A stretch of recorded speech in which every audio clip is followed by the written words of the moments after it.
Au cœur de l'Écosse, les montagnes enneigées des Cairngorms renferment un secret.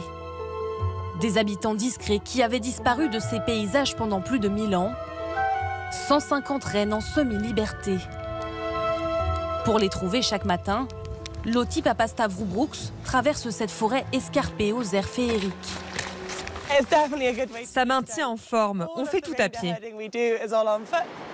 Au milieu des quelques 4000 hectares où sont dispersés les animaux, il n'est pas toujours simple pour cette gardienne de rennes de les repérer en hiver.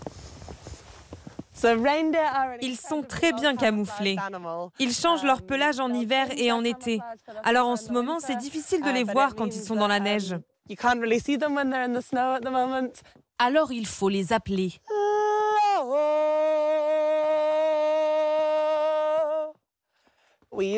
C'est l'appel du renne. C'est un son grave, agréable pour eux et qui porte loin.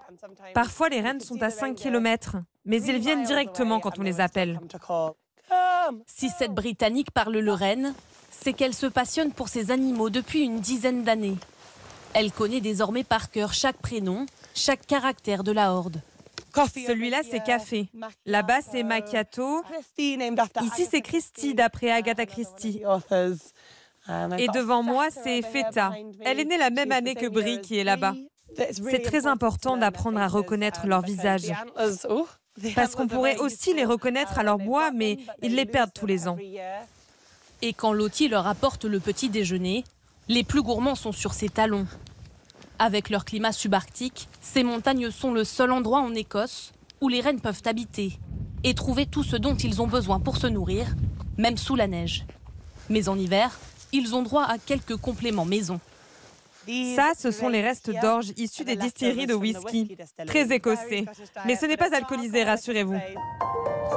L'espèce avait pourtant disparu de cet écosystème pendant des centaines d'années à cause de la surchasse.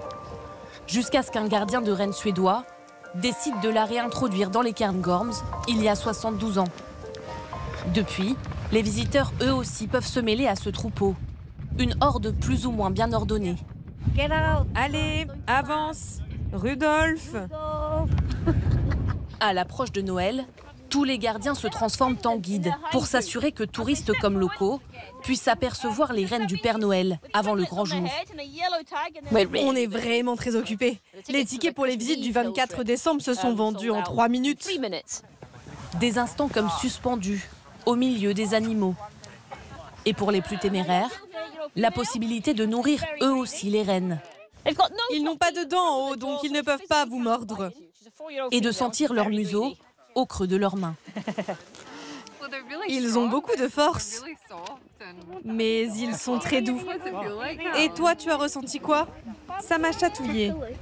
C'est magique. Et ils ont besoin d'être bien nourris et de beaucoup de repos avant de s'envoler pour le grand jour. On se croirait vraiment au pôle Nord.